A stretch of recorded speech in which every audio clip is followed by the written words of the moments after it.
You're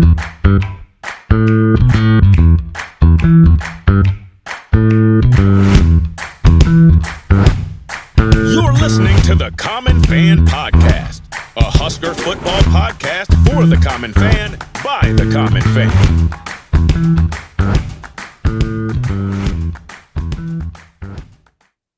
Welcome back to the Common Fan Podcast. I am TJ Burkle, as always, alongside Matty Owens Sr. and Geoff in Lincoln. Hey, Common fans, bowl season has begun.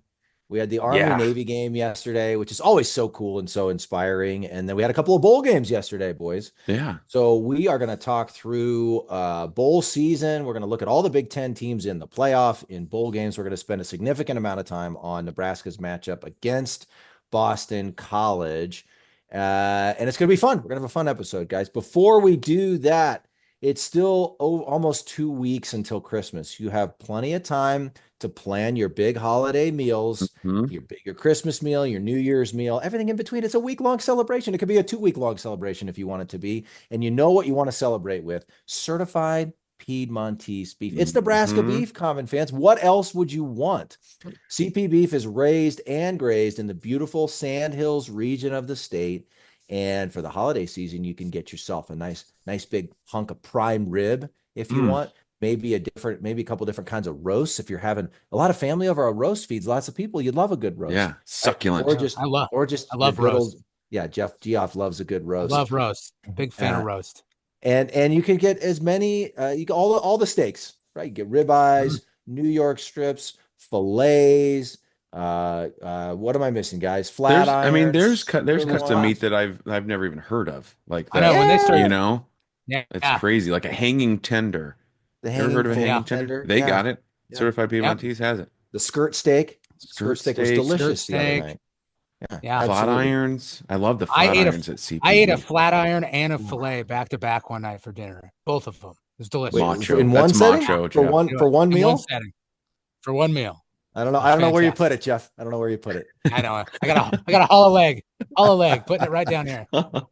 Anyway, go to cpbeef.com. Use the promo code CommonFan, all one word, CommonFan, for all your holiday meals, Common fans. It's easy. You get 25% off. Actually, I did see they actually have a ton of holiday specials going. So if something's already 25% off, you don't get an additional 25% off. But use the promo code CommonFan. Nice try. Use the promo code CommonFan. Yeah. It doesn't matter. So either you get a holiday special or Common Fan special. It's all gravy. It's all deadly. cpbeef.com. You can also go to your local Mercado butcher shop in Lincoln or Omaha. If you want to get your hands on the product, you want to get your eyes on the product, you want to see what you're buying, you can go to your local Mercado butcher shop. It all works, Common fans. Certified Piedmontese. Yeah, lovely people. Wonderful people. Certified Piedmontese, powering the Husker football team and powering the Common Fan Podcast. While you're taking some time at the holiday, you should also explore our new website, www.commonfan.co. It's not even that new anymore. We've had it for like 6 months. We went to TS Web Services to build the site for us. Their team of experts provides top-notch solutions tailored to your needs. We had a great experience working with them. They were very responsive and delivered high-quality work.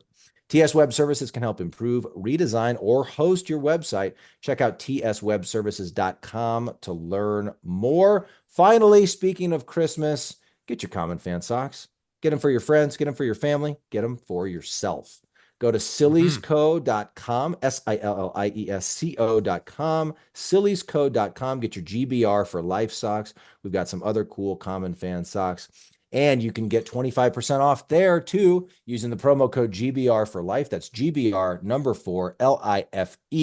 And that gets you 25% off any sock on the website. Sillies has all kinds of fun socks for all different occasions, not just Common Fan socks. So you can get your Common Fan socks. We highly recommend you do that. But then poke around the website, see what else they've got, see what else you might like. Lots of color.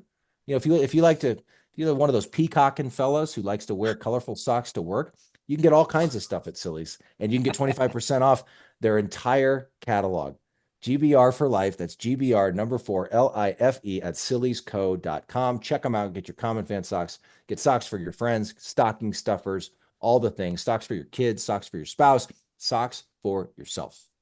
And what better time of year to do some peacocking at the office than during the holidays? That's exactly right. That's exactly right, Mattio. 100%. Whew. All right, Ramblers, let's get rambling.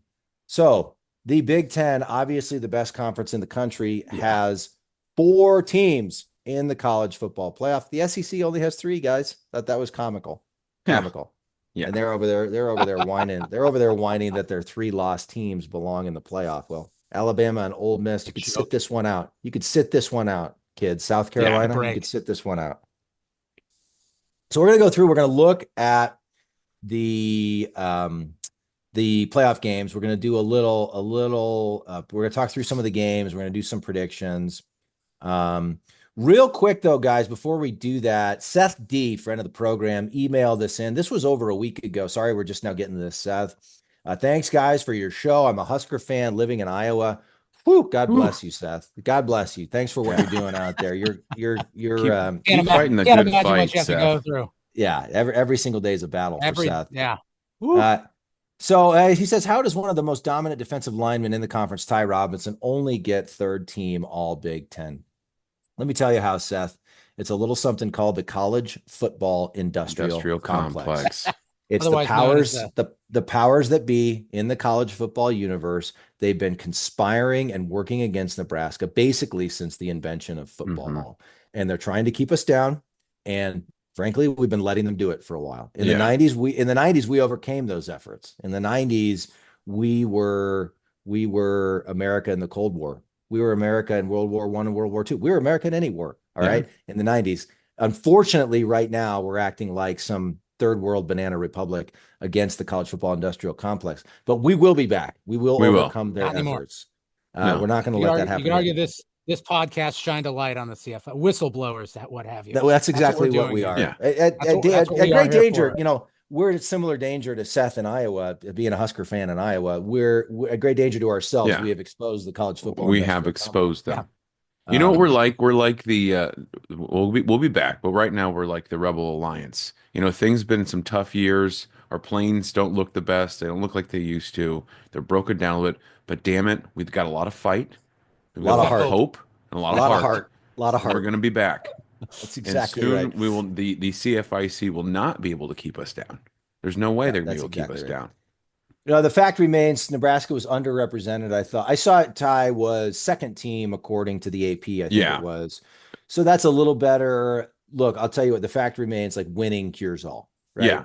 We gotta become more relevant, and we got to win more. And I think we'll start seeing more guys on these teams. But I feel you felt like there were some guys who probably deserved to be on there, but win. 1, college football industrial complex. 2, win. Right? Yeah. Yep. We win 2 or 3 more games. We probably got Ty, and then probably 2 or 3 other guys that are 1st, 2nd, or 3rd team. I don't know about 1st team, but 2nd or 3rd team. Exactly. It's like Ty. So, let me tell you guys, I'm already starting to talk myself into what this offense could be now in 2025 with Dana Holgerson and Dylan Raiola and potentially some of these transfer portal targets. So we're probably just going to take over the 1st team offense at the end of the 2025 season, after we just completely flip the script on what this offense has been. Oh, totally. Right. We'll get there. We got plenty of time to talk about that in the offseason. Oh yeah. It's going to be fun. All right, guys. I'm so excited for this 12-team playoff. We've got first game's Friday, December 20th, and then the next 3 games are Saturday, December 21st. Who's playing in that first game? Who's playing in that first game on December 20th? I'm just curious. I don't know, Jeff. Do you know? I do. Who's playing in that game? The Notre Dame Fighters. For the people that aren't watching on YouTube, Jeff is wearing his Notre Dame hoodie again on a Husker football. On a Nebraska football. Podcast. I don't know why we put up with this, Matt. I know. I would thought he's probably going to hear from the board of directors. We're talking about all the bowl games here. We're talking about all of them. Okay. Right. We're talking about all the bowl games. Well, let's start with that one. Let's go ahead and start with that one. Indiana at Notre Dame. One of the cool aspects of the new CFP is that in the first round, so the top 4 seeds get buys. Even we should talk about that, because somehow Boise State and Arizona State, who are not the 3rd and 4th best teams in the country, got buys. So it's actually the top 4, the 4 highest ranked conference champions got buys.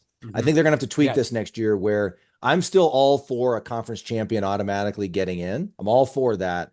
But then I think you have to have some sort of ranking system where the Right. top four, the four best teams get buys. Yeah. Because the way this played out, I like agree with you. Oregon, arguably the best team in the country, has one of the toughest roads. Some of the A lower BS.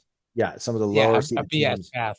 some of the lower seeded teams have a harder path. So I do think they're going to have to work on that. But at the moment, top four conference champions all get buys, and so the first round games are 5 through 12 seeds, and those are all games that are played on college campuses at the higher Love seeded, that. at the higher seeded team Yeah. stadium. I'm a little bummed about Notre Dame, Indiana, simply because you'd love for a Georgia or a Texas or To one of have to these go to SEC, one of to go these to Southern South Bend. teams to have to go to a cold weather Yeah. school, and that's going to happen eventually, right? Like that's going to happen. Yeah. And like Tennessee's got to go to Columbus, for instance. But anyway, the first one Friday night, you're snuggling, and maybe some of you are off for the year. Maybe you're taking Christmas week off, New Year's week off, maybe both. And so you're just starting your Christmas break, and you got college. I mean, this is like we got New Year's Day has always been a tradition for college football fans watching bowl games. So this is like a new element to that. We're always going to have first round CFP before Christmas, kicking off the Christmas holiday. Then we're still going to have New Year's Day bowl games. They're going to mean more than ever. And then we're going to have games into January. So I can't wait till, Nebraska's playing in some of these games. But right now, because you think about go ahead, when you watch that list of college football games in the past for bowl games, you're like, in your head, you're thinking, oh man, I wish this could, last forever. I wish this wouldn't end just in one day. Now it doesn't. Exactly. Now we're No, we're finding ways to just It doesn't. extend that feeling. Goes for We're weeks. just extending that feeling for weeks now. You can make that buffalo chicken cheese dip again and again and again. Ooh, buffalo. That sounds good. Yeah, it Buffalo is. chicken It is. cheese dip. All right, so first round games, you've got Indiana at Notre Dame. What are we thinking about this one, guys?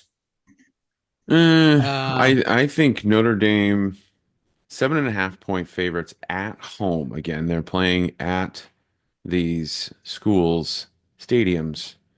The Irish hosting a playoff game. I was texting, ironically enough, Geoff's father was texting me the other day and asking me if I had seen the ticket prices just to get in the door. Was he harassing you, Matt? Are you A okay? little bit. He was harassing me a little bit. He had listened to the last episode He told and me. had some He told me points he he sent you wanted to some- make. Oh, And he yeah, he wasn't had some wrong, thoughts. talking we always give Notre Dame a hard time about being independent. And we'll continue to do that. We know they don't have to go join a conference. We know they've got all the money. We know they've got their sweaters tied around their shoulders and knotted in the front. And then at their Dame. country clubs. And we play on NBC, but when we're not playing on NBC, we might get a game on ESPN or ABC. Peasants. Yeah, I mean, we're always going to make fun of them not feeling like they have to join a conference, and we know they don't have to. There's a few teams. We take the And high my road. point to LaRue was, there's very few teams that could pull it off and not have to join a conference. Notre Dame's one of them. There's a handful, maybe not even a handful of others, but it doesn't mean they're not safe from ridicule for it. But anyway, I think the fact that it's at Notre Dame, I think Indiana's gonna play them tough though. I think Signetti, old Sig's gonna have them ready to go, and I don't know if Notre Dame could cover 7.5. I mean, these teams have been through a lot this year, and Indiana's shown tremendous fight. If I'm a betting man, I might take Indiana in the points. I think Notre Dame's gonna win, but I don't know. I can't see them winning by more than 7.5. Oh, I'm kind of with you there, Matt. I just going back. I mean, there's things that are going to be good for. Obviously, it's a home game and a home game playoff game for the first time ever. South Bend's going to be rocking. I think that place is going to be freaking out of control. I think they're busting out alternate unis for this game, which makes that always works for Notre Dame. Exactly. It could be a good thing. Could be a terrible thing. They should wear the green jerseys. They do really well in those. Yeah, no shit, right? The one thing I would say is I'm not going to make the same mistake we did with Nebraska and just kind of like say with a matter of fact that these guys haven't really played anybody. The only team that they've played is Ohio State, and they got their asses beat. I'm going to give credit where credit is due. Definitely not going to look past them. So you could say the same thing about Notre Dame, Jeff. Eat it. Who's Notre Dame? You're right, playing? though. yeah. And they lost. You're right. They lost to Northern Illinois at home. That's the other thing too. There's a lot of things that come into play here.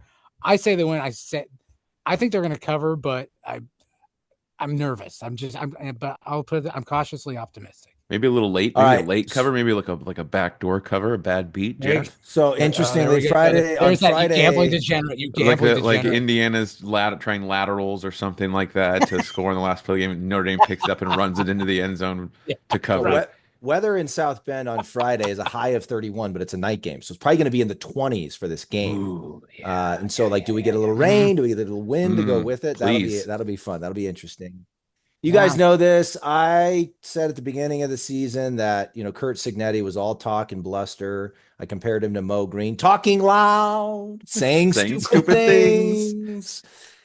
I'm flipping the script entirely. Signetti's made me a believer. I think he goes into South Bend. Wow. I think he gets the W. I think Notre Dame won't even be able to fill their stadium. There'll be tons of Hoosier fans there. All they got to do is drive over from Bloomington. Do you think, or do you want that? I think you want that. Both, Jeff. Believe it. I think you want it. I want it. I desperately want it. The head and the heart. And I believe it. That's right. That's right. So I'm picking Indiana in that one. I love it. Good for you. Yeah. Indiana outright and out. You're picking them outright. Outright win, not to cover. Outright win. I don't gamble. So sexy. That is a sexy pick, TJ. You better not be. I don't want any harassing text messages if things don't go my way. You're going to get them, Jeff. You will deserve every minute of it. And we will force you to read them. All right. SMU at Penn State.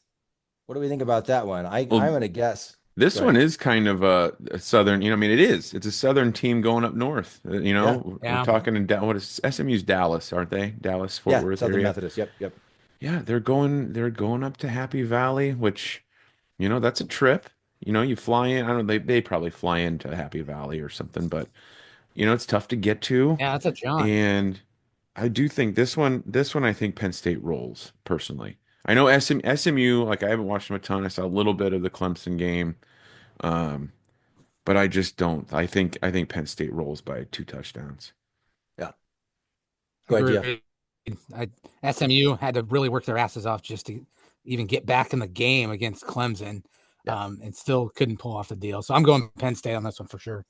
I think so too. I was impressed by Penn State played really well against Oregon in the Big Ten championship game, and could have won that game. They have a ton of athletes, a ton of weapons. I know James Franklin gets bagged on for not being able to win big games, but I think he's got an opportunity to ease into his college football playoff experience here with SMU. I think Penn State gets the W at home. Okay, perhaps, I don't know why, to me the least compelling matchup, Clemson at Texas. Yeah, Mattia. I think same thing here. I think Texas is right now 10.5 point favorite. Yeah. I think they're going to come out full of piss and vinegar because they didn't beat Georgia, and I think they roll. I think they roll Clemson. They have a ton of talent. I hope not. I want these games to be really good, close games. It's the college football playoff. You want to have good, entertaining games for 4 quarters. Of course. But, and maybe they cover late like Notre Dame could. But, I think Texas kicks their butt. I have to go with Texas as well. I'm not a big Dabo Swinney fan anyways. Guy just kind of drives me nuts. But, is Clemson, I haven't even looked. Are they ranked right now? Going into this playoff? But they wouldn't be. They would not be in, but for having won the conference championship game. Right? Yeah. I'll go with Texas on this one. Never say never, but I don't think it's in the cards for Clemson this year to advance on it in the first round. Yep. I'll go Texas as well. Nothing further needs to be said. I think Texas is going to roll by 2 touchdowns or more. All right. Perhaps one of the more interesting games, Tennessee at Ohio State. Again, I love it that the SEC team has to travel up north. Hopefully they get I'll look up the weather in Columbus while you guys are talking. But this one's really interesting. I think it's funny having been through what Nebraska's been through the last 20, 25 years and seeing just the foaming at the mouth going on from Ohio State fans because they lost to Michigan and because they didn't play for the conference title. Ryan Day has won multiple conference championships. He's been to the CFP multiple times, including again this year, and they want to fire him. And I want to tell our Ohio State friends, careful what you wish for. Careful what you wish for. Exactly. I think the jury's still out on, on, I'm not sure Day as a modern day, Tom Osborne or Nick Saban, but he's been able to keep it going at an elite level. Like Yeah. they've been able to keep winning at Yeah. an elite level. So it's just interesting, but it's really, it felt like in the offseason, they were really loading up with talent and they were kind of like on a revenge mission after having lost to Michigan multiple times, multiple seasons in a row, and thought they'd be more dominant this year. I mean, Nebraska almost got out of there with a win. They didn't beat a 6-5 at the time Michigan team. So this one's really like, it feels like Day's back is against the wall. If he can put together a little run in the CFP, he's probably fine. But I honestly think if he loses in the first round of Tennessee, you maybe are talking about, if not like immediately fired, then very much on the hot seat going into 2025. Yeah, which is crazy. I mean, this year alone, just looking at this year, they lost to the number one team in the country, and they lost to their rival, like in the rivalry game, in my opinion, the best rivalry in college football. They lost to Michigan, right? Michigan is pretty much like to me, they've built their team just to beat Ohio State. And then it's like, oh, whatever else happens. That's all they care about. Yeah. And they did it. Yeah. But it's like, yeah, I think they're a little crazy for talking that way. But again, like you kind of alluded to, TJ, we've been there where it's like we lost one or two games. Like I remember it was 96, the first year that Scott Frost started, and we're like in the Orange Bowl and lost a couple of games only. And it was like, oh my God, what's going on? And so I get it. But I don't know. I personally could see them going on a run here. Like I think they'll beat Tennessee. I think it'll be close. It's a 7-point spread. I think it'll be close, but I think they'll beat Tennessee. They went on the road at Oregon earlier this year and probably should have beat the Ducks. Yeah. I mean, it was that 1-point game on the road. Like they're talented enough to win 3-4 games in a row. And get this, boys. That's the late game. That's an 8 p.m. game Eastern time, which is also local time. So it's a high of 32 that day. It's a low of 16. I'm guessing you're in the you're in the mid to low 20s by kickoff at 8 p.m. Yeah.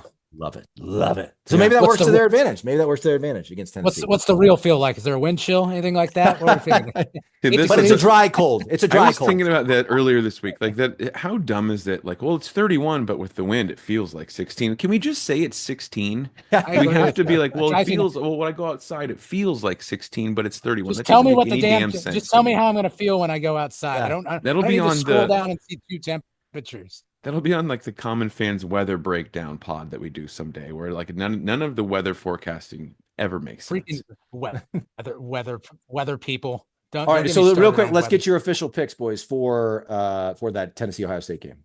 Buckeyes win. If I'm betting, I'm taking Tennessee in the 7. No.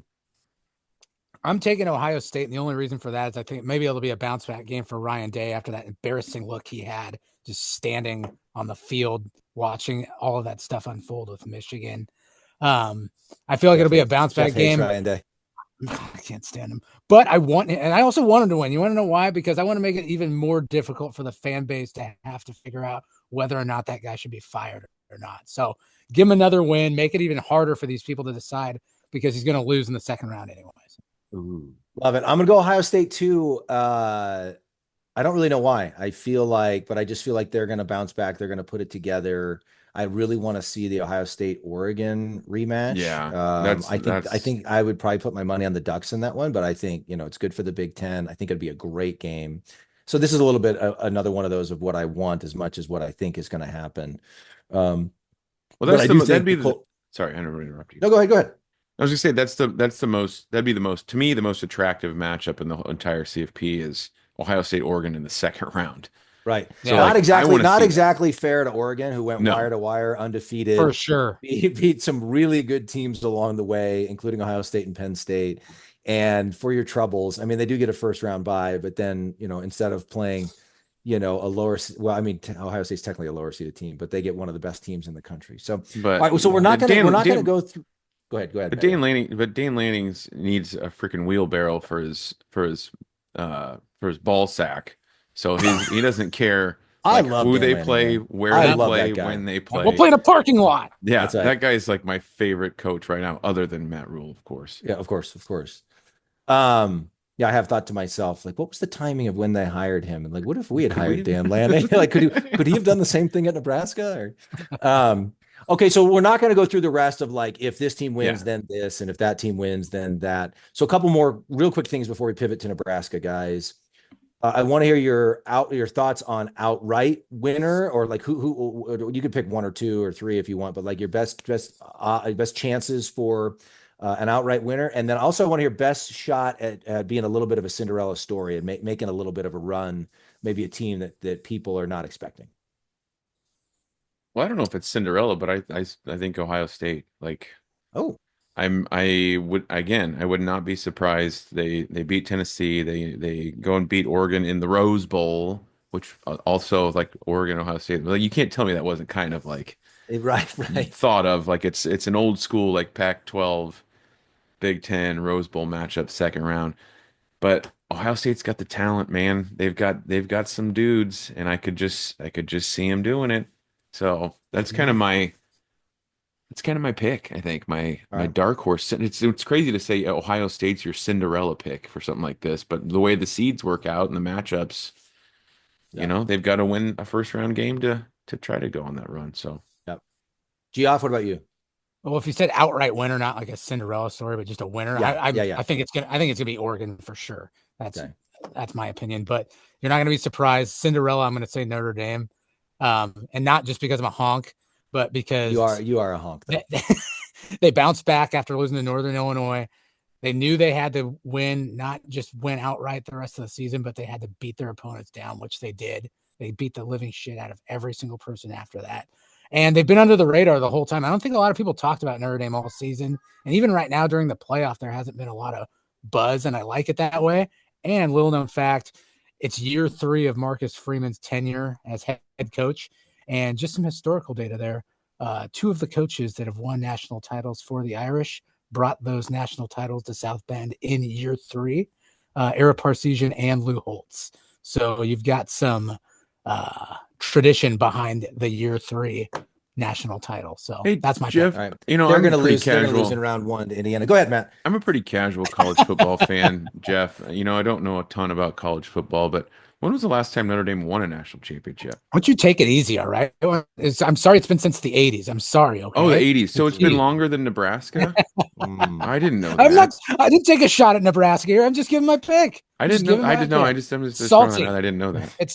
You're salty in the morning on a Sunday, and I don't like it. I don't like So it it's at all. almost been 40 years. Huh. Calm down. All right. Calm down. Okay, so I'm with you, Jeff. I think outright best team, and even though they've got a tougher path, I'm saying this not only because I'm married to a Duck, but also because I believe it. I think I see Oregon making the run and winning the whole thing. One team we haven't talked hardly any about, and this is not, I wouldn't call this a Cinderella or a sleeper, is Georgia, right? So they get the winner of Indiana and Notre Dame. On the other side of that bracket is SMU and Penn State. The winner of SMU and Penn State plays Boise State. Okay. Mm-hmm. So if Georgia gets a first round bye, so if they can beat the winner of Indiana Notre Dame, they get either number 11 seed SMU, number 6 seed Penn State, or number 3 seed, which isn't really the number 3 seed, Boise State. Okay. So Georgia's path is much cleaner and clearer, I think, than or easier, more manageable, I guess, than Oregon or anybody else's, right? And so, I think an Oregon Georgia game would be fascinating. They're probably, arguably, your 2 best teams in the country. And Lanning was obviously Georgia's defensive coordinator before he got the head job at Oregon. So Georgia's another one to keep an eye on. But I just think Oregon is like, I've watched them a lot this year because, again, I'm married to a Duck. And I mean, they keep finding ways to win. Lanning just has that he's a riverboat gambler. It feels like one of those seasons where it's working. Like last year, they lost to Washington twice. They did a couple of dumb things. They tried some onside kicks, a la Scott Frost, at times when it didn't work. And it was sort of like, what was he thinking? This year, all those decisions seem to be working for Dan Lanning. So that's why I feel like it's going to be Oregon. I'll give you one sleeper, guys, that could make a run. I'm a big Kenny Dillingham believer. I love that guy. Another kind of riverboat gambler at Arizona State. I don't think they play good enough defense to probably do it, but he is really creative on offense. they ran Iowa State out of the stadium in the Big 12 championship game. They get the winner of Clemson, Texas. So, I mean, Texas is really good and they have really good athletes. So that's going to be tough. But I just think, well, then they got Oregon next in the bracket. So I'm contradicting myself, but we're talking about sleepers. Teams that could make, I feel like if there's any team, and they're the 4 seed, but they're really not the 4th best team. If it wasn't for the Big 12, like nobody from the Big 12 would make it if there weren't the automatic conference champion qualifier, right? So that would be like Cinderella of Cinderella, but I feel like they can score points. And so it's kind of one of those, if they can hang around with maybe a more talented team and get a couple of breaks, maybe they could make a little run. So I think that'll be fun to watch. And I'd rather someone like Dillingham rule the Big 12 than some of our old friends like Kansas State or Colorado. Yeah, he's a fun young coach. Yeah. And I like the way his team's playing with a lot of confidence and a lot of swagger. They are a fun team. Yeah, I completely agree. So let's pivot to Nebraska, kids. Yes. First of all, guys, I texted the group. I might have mentioned this on the last episode. When on conference championship Saturday, and I just said, I just can't wait for Nebraska to be somewhere close to the conversation for even playing in these games. Mm-hmm. And you guys are going to call me crazy. It's already been a couple weeks since a game. And so the mind is already wandering. And I know Nebraska fans have done this. We've already done this over and over with all these 1-score loss seasons with so many 1-score losses. We're not that, but Sam McEwen made this point. And I might have made, I'm sorry. I sometimes can't remember if I made it while recording or when we're chatting elsewhere, but Nebraska's not that far off from 10-2 this year. Yeah. They're not. And I know I'm a degenerate, delusional Husker fan, but we lose to USC by 8 points. We lose to UCLA by 7. We lose to Ohio State by 4. The Iowa game, I'm not even going to talk about. It's only going to make me mad. Mm-hmm. And that right there puts you at 10-2, right? Well, you split those. You're 8-4. Exactly. And then Indiana was obviously an ugly bad loss. Illinois is the other one. Oh yeah. I mean, so in overtime, you go 3-2 in those 5 you just named. Yeah, and we're 9-3. Yeah, right. But it's maddening for Husker fans because you could do this. Like, oh yeah, okay. You could do this going back the last almost 10 years, and it's like we're this close. We're closer than we've ever been.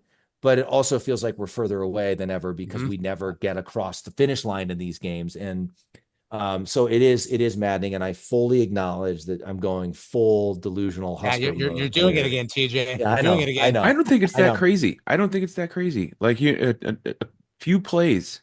You're talking about a handful of plays and maybe a couple of dudes that can make those plays. I mean, let's face it. I think we've got a talented roster.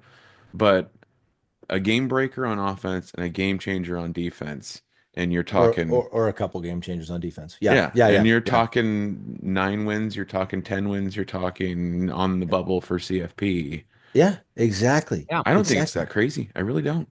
Jeff's over here thinking we're nuts, but no. I'm just trying to be. What do we have without hope? Quit torturing yourselves like this. Quit torturing yourselves. Well, we're not going to get into it. We're not going to get into it now. We will do a way too early schedule predictions episode in probably January or February. The schedule lines up again. Nebraska can't take anybody for granted, and nothing is easy these days, as we all know. A good schedule next year. It lines up. We said this going into 2024, and we're 6-6. It lines up pretty well again. We miss Ohio State. We miss Oregon. We've got Michigan at home. So like, I guess the point is not that like suddenly, I don't know what to tell you, Husker fans, for a reason why we should believe this time instead of the other. But I can tell you, I will be believing by August. I can tell you that. We got Houston Christian. We're playing high schools now. Exactly. On the schedule. But the point is, I guess if it was going to happen, if a year 3 leap for Matt Rule is going to happen, it's going to happen. This would be the schedule. This would be the schedule to do it. It's going to happen. For now, though. Now, though, we're looking at the Pinstripe Bowl in New York City against Boston College. Interestingly, guys, Jeff, you dropped in a historical nugget. I'll give you one. Okay. So the last time Nebraska played in a bowl game in New York City was the Gotham Bowl in 1962. It was Bob Devaney's first season. He had taken over for Bill Jennings, who went something like 3-6 or 3-6-1 the season before, and had a, Nebraska was coming off a similarly disastrous tenure when Devaney took over. Mm-hmm. And so this is obviously year one for Devaney. It's year two for Rule. That Devaney team went 8-2. They beat Miami in the Gotham Bowl 36-34 to finish 9-2. And interestingly, like I was just thinking about, like, imagine those fans in 1962. We beat Miami. Who could have, like, the next 30 years we'd have some classic games against Miami teams in particular. Isn't that crazy? Right? So that's kind of fascinating to think about. So there are some historical comparisons. I mean, I think he's, not by the results, at least yet. But I mean, Rule personality wise is closest to Devaney in terms of embracing sort of the external role of the job, embracing, the CEO role of the job, seeming to be enjoying what he's doing. Obviously, T.O., I think, but for T.O.'s promise to Frank Solich to leave, probably could have coached another 10 years and really loved it. But he didn't necessarily love everything outside of the X's and O's and outside of the football office. I think, and then the rest of the guys, we could talk about the different coaches since then. But Rule seems to be the most similar to Devaney. It would be really cool if he could, like, have a similar story arc where he takes over at a historically bad time and takes this thing to the next level. So that's all I'll say. That's all I'll say for the Can we bring back the Gotham Bowl? Like, that name's really cool. How cool is that? Why did that go away? I think it was the only. I thought I read that was the only Gotham Bowl that there was. I think it was I thought I read that it was like a financial disaster, and it didn't last long. If it might have been the only one. Wayne Enterprises was down on their luck in those yeah. days. But I wanted to say, though, I had a work drive earlier this week, and I listened to the Locked On podcast. Mitch Sherman, friend of the program. Mitch wasn't on this one, but Connor Happer was with the Boston College counterpart from the Locked On. Their Boston College's Locked On guy, and he had made a point that I think this is the Boston College's maybe third trip to the Pinstripe Bowl. So it's old hat for them. But he said, I can't remember, this was 2014, maybe they played Penn State, and he said that it was so cold that the turf or whatever on because it's the Yankee Stadium, so it's a baseball field, that the turf was so rock solid that at the time running back A.J. Dillon, who ended up playing for the Packers, switched out of cleats into like basketball shoes or sneakers or something because he could not get any traction with the cleats. Holy smokes. I heard that and I'm like, dear God, I hope the weather is at least good enough where we can like have like a watchable football game. So that's my only thing. Like, I don't want it to be like where it's 20 degrees and there's precipitation and it equates to like a 6-3 or like 7-3 final score or something like that. Yeah. Because while we were very excited to be in a bowl game, it would be nice if it was like an actual watchable, decent football game. Yeah. And I think it's funny. I think, there are some lingering frustrations about the loss to Iowa and about, the close losses and all that this season. I think you win this game, you get to 7-6, people could like feel like they can breathe and be happy in the offseason. First winning season since 2016, and 2 more wins than we've had in all of, since the Frost era or the beginning of the Rule era. So, it's interesting. I mean, look, we got a bunch of these guys, and I was just looking at the transfer portal. Right now, tight end Nate Boerkircher, who really came on under Dana Holgerson, is in the transfer portal. There's been rumblings, at least on Twitter, that he's coming back, but we'll see. Jamari Butler is out. Mekhi Bayer's out. Who else? Stephon Thompson, who contributed a lot, is out. Linebacker. Prince Will Uman-Mielen is out. Kai Wallen is out. James Williams, the sack man, is out. And so, I think Nash and Ty are going to play. And some of these young guys, Vincent Shavers, Willis McGahee, these guys who like showed a lot this year, and we're starting to come. Keona Davis, who came back from the transfer portal. So we'll have dudes. I mean, we'll have guys who are going to Yeah. play. But I do think that's going to be Mhm. a factor. The other interesting thing, I was doing a little bit of research on Boston College, and they come in at 7-5. They made a quarterback change Mm-hmm. right before their win over Syracuse. So Thomas Castellanos was their quarterback for most of the season.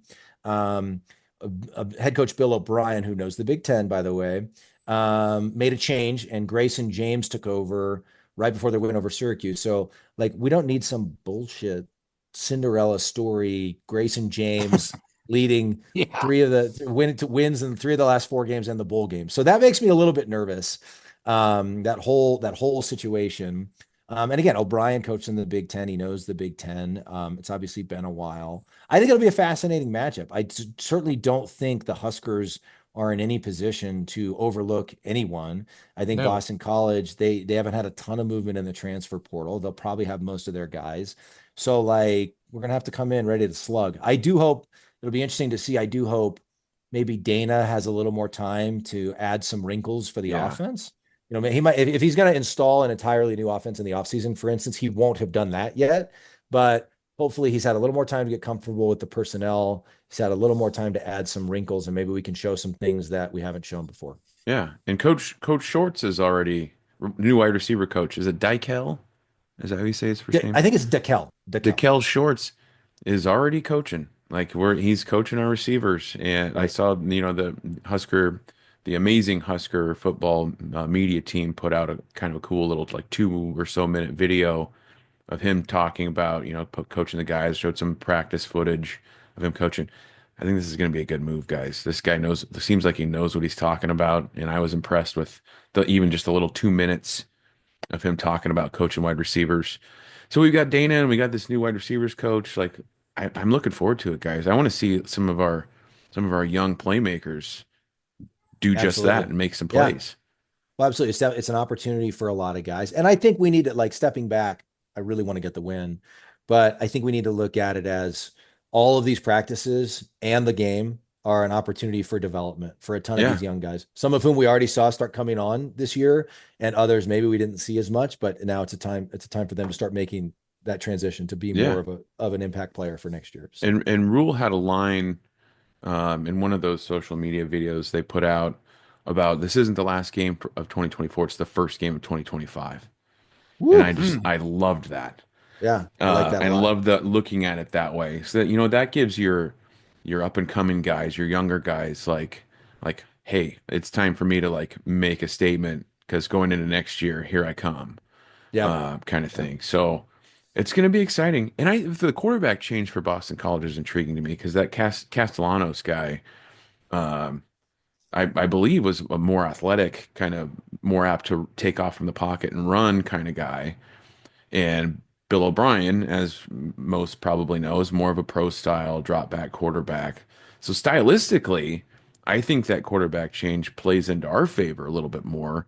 We tend to do a little bit better with a quarterback that can't kind of get out of the pocket and beat you with his legs. At least that's what I think our team's been like this year. Yeah, Um, absolutely. so it's gonna It's be just it's there's gonna be an just there's interesting just matchup. Yeah.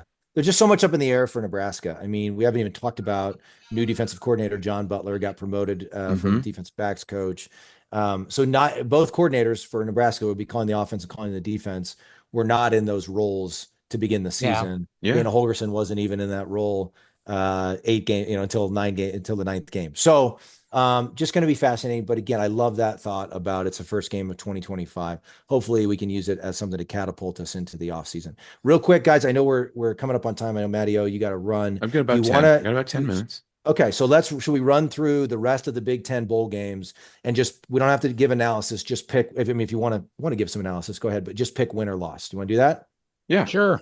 All right, or pick the winner. That is the Cheez-It Citrus Bowl, number 20 Illinois versus number 15 South Carolina, December 31st at 2 p.m. Central. What do you got? Illinois.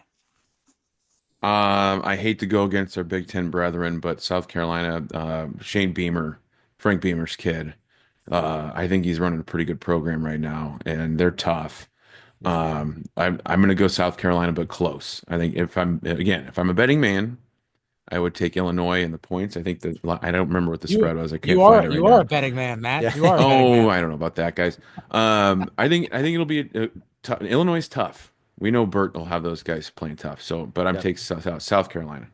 I'm going to go South Carolina as well. They're a borderline playoff team. They don't belong in the playoff, but they're a borderline playoff team. I'm going to go South Carolina. The ReliaQuest Bowl, unranked Michigan versus number 11 Alabama, December 31st at 11 a.m. Central. Matteo. I got to go Bama. Michigan, I don't think they have it offensively to beat Bama. I think they're tough as hell and they're good defense. Shout out to Ernest Hausman, former Husker, had a great year. Michigan will play tough defensively, but I don't think they can move the ball and score on Bama. So I'm going to go Bama. Yeah. Same. I'm going Alabama because Owen said it earlier. Like their whole season is just coached up to beat Ohio State, and then they don't care about anything else. So picking Bama. I'm going Bama too. I think Michigan gets run out of the stadium. I'd love to see, again, I hate picking these SEC teams to win.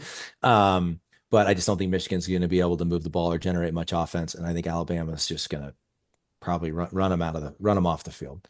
Okay. The Music City Bowl, TransPerfect Music City Bowl, number 19, Missouri versus Iowa. That's December 30th at 1:30 p.m. Central Time. Missouri. I can't pick Iowa. I hope Missouri kicks the shit out of them. I'm with you, Matt. So nothing more needs to be said. I'll take our old conference rival against our new conference rival. I'll pick the old rival. If this was the Sisters of the blind and poor, who didn't even have a football team, I would pick them over Iowa. So Missouri. Okay, we're gonna wait for the Nebraska game at the end. That's probably won't be a lot of drama on that one. The Duke's Mayo Bowl. I'm so glad we avoided that one. Minnesota versus Virginia Tech on January 3rd. So when you're depressed that bowl season is over, you can turn on your TV and see PJ Fleck. January 3rd at 6:30. Oh, great time. Yeah. I'm gonna take row the boat on that one. I haven't really watched any Virginia Tech. I know they've kind of been up and down. It's not the same Virginia Tech that it used to be. Unfortunately, I'm going to take PJ and the Gophers. I'm with you, Matt. I was going to say that I'll take Minnesota only because that snake oil salesman PJ Fleck will come. He'll have him ready. He'll have a gimmicky speech ready to go to get him running out of the Duke's Mayo Bowl. Yeah, I said Minnesota. Goober. Yeah, I'm with you guys, and they're gonna win it like 10-7. Oh, some or 7-3. Grind it out. Yeah, it'll just be some kind of rock fight. They're gonna hold the ball for 417 minutes, and like they'll make a couple more plays than Virginia Tech does. Yeah. All right, the Rate Bowl, Rutgers versus Kansas State, December 26th at 4:30 p.m. Central Time. I'm going Schiano. Keep chopping wood. Kansas State comes out of that weak ass Big 12. Yep. Yeah. Rutgers is going to come all just like they've been just got done working their shift at the auto body shop, and they're grizzled, and they're probably going to walk up to the field smoking cigarettes, just tough as hell. Yep. And they're excited to be in a bowl game. I'm going with Rutgers. I don't something I can't hate on Rutgers. I don't know why. Maybe it's the Sopranos element. Like I just want I'm thinking about Tony Soprano sitting in his living room watching Rutgers play Kansas State, and I'm going Rutgers. I'm with Owens. I go Rutgers as well. Where is this bowl game at again? Which one is Phoenix? Phoenix. Okay, as far away as you can get from Rutgers. Yeah, I'm still going with them. Yeah, it's a trip for both teams. Yeah, I'm with you, Matteo, and I'll tell you why I feel that way about Rutgers is because they've earned our respect. Yeah, every single game against them since they joined the Big Ten has been an absolute rock fight. Yeah, and we have thankfully won every single one of those games, but they've all been close. They're always physical. They always come in ready to play. They're well coached under Schiano. I just like Schiano because I remember when they joined the Big Ten, I was more offended by Rutgers joining the Big Ten than I was by Maryland. I remember like, what is this? Right. These are basketball schools, but like Rutgers in particular, they've been okay. So have we. But I think they're gonna physically like overpower Kansas State. And so I think they'll win the game on defense. Two more guys. the SRS Distribution Las Vegas Bowl. I think it'd just be fun for Nebraska to play in the Las Vegas Bowl. We would all meet there, I hope. USC versus Texas A&M.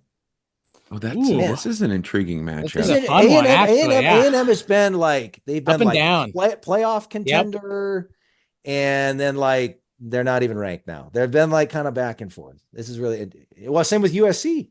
Yeah, that's true. I had a lot bigger expectations coming into the season. This one's tricky. I'm gonna go A&M. It just pains me to pick A&M, but that's who I think is gonna win. I don't want A&M to do well at all in any sport because of Trev. But I think they're just better, probably more disciplined football team than USC, and I think they're gonna beat SC. Yep. I'm gonna go with A&M. Mike Elko, have those guys ready to go. You said Mike too, Elko. they're up and down. They're up and down. They're up and down. They're up and down. Notre Dame beat them, so I don't know why I'm picking these guys. They must be crap if Notre Dame can beat them, right, guys? Right? Exactly. Yeah. Right? Exactly, Jim. Yeah. I'm still going with them. 100%. I'm going with Texas A&M, and it's not Trev Owens, it's Trevor Kendall Albert. You're right. Sorry. Trevor Say it the right Kendall. way. Sorry Trevor about Kendall. Here's what I'm going to say, guys. I think USC is not going to be ready to play. Yeah. I think they're like checked out on their season that was supposed to have gone much better. I think Lincoln Riley, I listen, I'm not trying to pat myself on the back. I said from day one, he inherited the keys to the kingdom at Oklahoma and kept it running. He kept the Ferrari running at Oklahoma. It's an entirely different situation as to whether or not he can build a consistent champion on his own, even at a place with tons of resources and surrounded by talent like USC. But for the record, so I think Texas A&M is going to win, but for the record, for purposes of this exercise, I'm picking USC because I hate Texas A&M and Trevor. I want to see. I hope they show Trevor Kendall in his suite at the game and just in agony because USC is running them off the field. I don't think that's going to happen. Yeah, I don't think that's going to happen. That's right. They're male yeller cheerleader squad. They're going to get down early. They're going to get down early with the team a few days in advance. It's very important that they practice their cheers. So they're going to do all that. I'm going to pick USC just because I can't pick, similar to Iowa situation. I can't. I like that. Texas A&M. Good job. All right, last one, guys. I mean, come on, the Tony the Tiger Sun Bowl, Louisville versus Washington. This one's also on New Year's Eve, December 31st at 1 p.m. Central Time. Tony the Tiger Sun Bowl. I'll be honest with you. I don't know anything about either team. Neither do I. I'm just going to say I haven't watched Washington. Louisville. Yeah, I haven't watched Louisville at all this year. And I think Washington's decent. I mean, they're okay. They've been okay. Yeah. I think I'm gonna pick Washington. Me too. Stick with our Big Ten brethren. They've been good recently. Yeah, why not? Agreed. Brom's a good coach, though. Louisville, I think, just judging by scores and who they play and who they beat, et cetera, et cetera. Yeah. They're good, but I'm going to go Washington. For sure. One thing I meant to say at the beginning, guys, we were supposed to have another view from the Bland stands this week. I am sorry that we didn't get that out. Had a little illness running through the Common Fan podcast. And by that, I mean, I was sick in particular, and we had to cancel on Evan. I'm hoping that we get, we'll certainly have Evan on the pod again, but I'm hoping that we get, at least one more, given schedules and everything. It may not be till after the bowl game, maybe sometime in January, but one more kind of view from the Bland stands with Evan to kind of put a bow on the 2024 season. That was a really fun thing that we did with him just about every week of the season. Yeah, awesome. And we're really thankful to Evan. And so again, of course, we'll have him on the pod again. Assuming he's willing to join us from time to time throughout 2025. But hopefully we'll have at least one more view from the Bland stands sometime, in the not too distant future. So, all right, this was a fun one, guys. Next, this will be our only episode. Well, actually, that we got a we didn't guest. pick the Nebraska. We're all picking Nebraska. Oh right? my gosh! Sorry. Oh my god! Nebraska. I skipped it and then I forgot to go back to it. Nebraska, BC in the Pinstripe Bowl, December 28th at 11 a.m. Central Time. Come on, baby. Huskers win. Cover. Huskers win. Jeff, are you picking Boston College? I'm not picking Boston College. I'm picking Nebraska because okay. It means more to us this year. Everybody else is going to be checked out because they're used to going to bowl games all the time. Everybody's just another bowl game, another year. No, Nebraska, this means something. So I think we're going to show up. We're going to win. The only thing is I really hope Owens to be the opposite of you. I want some snow or something like that. It's an 11 That would be a.m. cool. game. That'd be kind of fun. It's not the coolest time to play a bowl game. I just Snow want at Yankee something Stadium. that's going to put some eyeballs on the Huskers. It would be badass. Yeah. Give us some snow. It's, we're in a bowl game. We can't complain. I shouldn't complain about weather.